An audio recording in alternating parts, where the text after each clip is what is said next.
क्या देश की सबसे बड़ी पंचायत में, सबसे बड़ी अदालत में 1 दिसंबर से कोई आमूलचूल परिवर्तन होने वाला है? और नए सीजेआई सूर्यकांत ने जो बड़े बदलाव के संकेत दिए उसके मानी क्या है?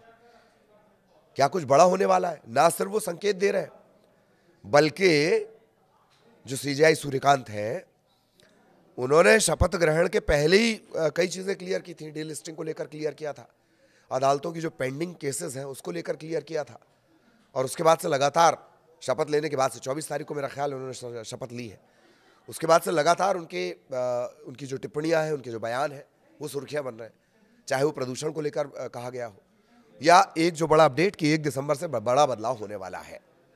नमस्कार, मैं ललित प्रजापति। तो सीजेआई सूर्यकांत ने क्या संकेत दे दिए? क्या देश की सबसे बड़ी अदालत में 1 दिसंबर से कुछ बड़ा होने वाला है? सीजेआई सूर्यकांत ने ये एक बड़ा सस्पेंस खड़ा कर दिया है। उन्होंने कहा है कि सुप्रीम कोर्ट में काम करने के पुराने तौर तरीकों में अब बदलाव का वक्त आ गया है। ये बात उन्होंने कही है। तो देश की सबसे बड़ी अदालत में 1 दिसंबर से होने क्या वाला है? कुछ बड़ा होने वाला है क्या? भारत के नए मुख्य न्यायाधीश है सीजेआई जस्टिस सूर्यकांत। उन्होंने वकीलों और वादियों के लिए एक बड़ा सस्पेंस खड़ा कर दिया। उन्होंने साफ कहा है कि सुप्रीम कोर्ट में काम करने के पुराने तौर तरीकों में अब बदलाव का वक्त आ गया है। जस्टिस सूर्यकांत ने एक वकील की दलील सुनने के बाद ये साफ किया कि वे, बहुत ध्यान से सुनिए, कि वे सुधारों का एक नया सेट लेकर आ रहे हैं जो सीधे तौर पर केस की मेंशनिंग से जुड़ा होगा। केस मेंशनिंग, इसको आगे हम समझाने की कोशिश करेंगे, बहुत डिटेल में नहीं जाएंगे, शॉर्ट में समझाएंगे। तो आखिर उनका ये प्लान क्या है? दरअसल जस्टिस कांत की ये जो ताजा टिप्पणी है वो केस मेंशनिंग सिस्टम में आने वाले बड़े बदलाव की तरफ इशारा कर रही। उन्होंने संकेत को समझाते हुए कहा कि 1 दिसंबर से कुछ नया वो करने जा रहे हैं। सुधार के पहले चरण में मेंशनिंग की प्रक्रिया को सुधारा जाएगा। उन्होंने बार की चिंता, बार एसोसिएशन होता है, बार की चिंताओं को समझते हुए भरोसा दिलाया कि वकीलों को अब सिर्फ मेंशनिंग के लिए अपना कीमती समय बर्बाद करने के लिए कोर्ट तक आने की जरूरत नहीं पड़ेगी।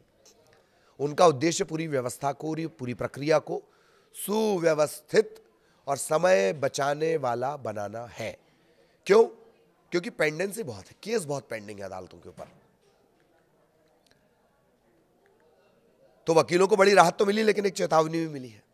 नए सीजेआई ने एक मामले को मेंशन करने आए वकील को रोकते हुए कहा कि 1 दिसंबर तक इंतजार करें, हम कुछ योजना बना रहे हैं।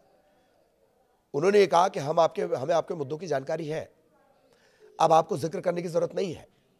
सुप्रीम कोर्ट में सुधारों का जो ये पहला सेट है 1 दिसंबर से लागू हो जाएगा। मुख्य न्यायाधीश का कहना है कि वे ये पक्का करेंगे कि वकील मेंशनिंग के लिए अपना समय ना गंवाएं। ये कदम न केवल वकीलों के लिए राहत भरा होगा, बल्कि कोर्ट के समय का सही उपयोग भी होगा। पहले दिन ही जब शपथ ली उसके बाद ही उन्होंने नाराजगी जाहिर कर दी थी जस्टिस सूर्यकांत ने। 24 नवंबर को देश के 53वें मुख्य न्यायाधीश के तौर पर उन्होंने शपथ ली और पहले ही दिन उन्होंने केस मेंशनिंग के पुराने तौर तरीकों पर घोर ऐतराज जताया। उन्होंने सख्त लहजे में कहा कि किसी केस को मेंशन करने और उसी दिन उसे लिस्ट करने का तरीका हमेशा के लिए स्वीकार नहीं किया जा सकता। उन्होंने साफ किया कि मौत की सजा या अभिव्यक्ति की आजादी या आतंक से जुड़े मामले, ऐसा जो मोस्ट इंपॉर्टेंट मामला है, ऐसे खास मामलों को छोड़कर अर्जेंट लिस्टिंग के लिए मेंशनिंग स्लिप लिखकर देनी होगी, ना कि बोलकर। रजिस्ट्री पहले स्लिप और अर्जेंट होने के कारणों को देखेगी और उसके बाद मामला लिस्ट किया जाएगा। मामला मेंशन करना, वकील जाते हैं, जो अधिकारी है रजिस्ट्री जिसे कहा जा रहा है, उसके पास जाके बताते हैं कि ये अर्जेंट मामला भाई, इसे मेंशन करना है। फिर तय होता है कि क्या मेंशन किया जाए, नहीं किया जाए, इसकी अर्जेंट हियरिंग के लायक ये है या नहीं है। इस व्यवस्था को सीजेआई बदलना चाहते हैं। लिस्ट करना, मेंशन करवाना,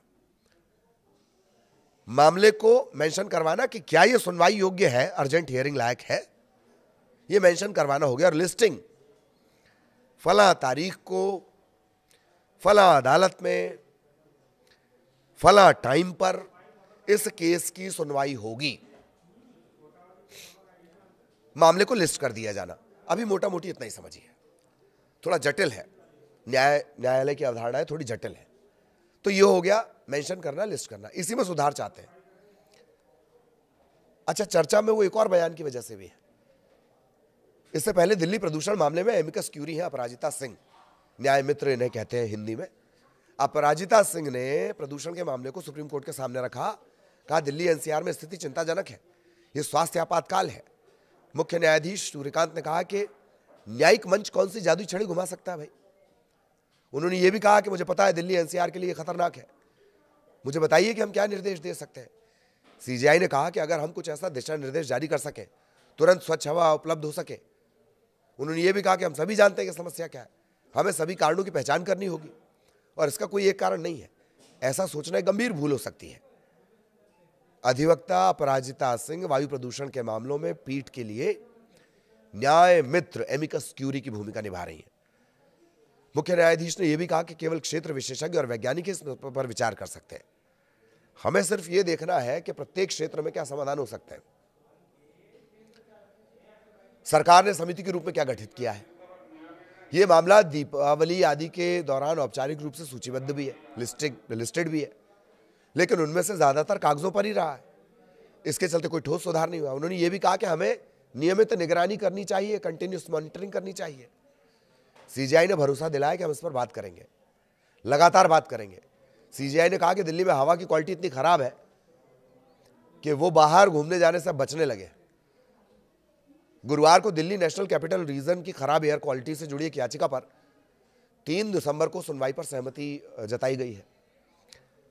न्यायालय ने graded response action plan GRAP इसके तहत साल भर पाबंदियां लगाने से इनकार कर दिया था।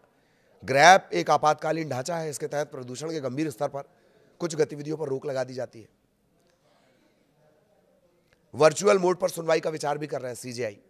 ये सब आपको इसलिए बता रहे हैं कि आते ही उन्होंने धड़ाधड़ फैसले लिए। सीजीआई सूर्यकांत कह रहे हैं कि अगर बार एसोसिएशन दिल्ली में मौजूद एयर पॉल्यूशन की वजह से सुनवाई को सिर्फ वर्चुअल मोड में शिफ्ट करने का प्रपोजल लाती है तो सुप्रीम कोर्ट इस पर विचार करेगा। सीजीआई ये भी कह रहे हैं कि मैं सिर्फ टहलने जाता हूं, कल मैं 55 मिनट तक चला, जब वापस आया तो मुझे दिक्कत हुई, सुबह तक काफी मुश्किलें होती रही। सीजीआई ने SIR एक्सरसाइज की संवैधानिक वैधता को चुनौती देने वाली याचिकाओं पर सुनवाई करने के दौरान ये बात कही थी। तो ये उनकी वो बड़ी बातें हैं जो हम बता रहे हैं, और वो इस वजह से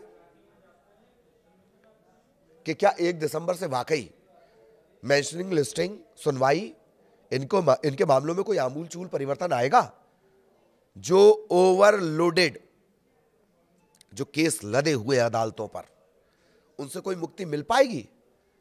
वरना तो सभी जानते हैं तारीख पर तारीख, तारीख पर तारीख और तारीख पर तारीख वाला डायलॉग सभी को पता है। सबकी निगाहें जस्टिस कांत पर है कि कैसे इसे इंप्लीमेंट किया जा सकता है। नमस्कार।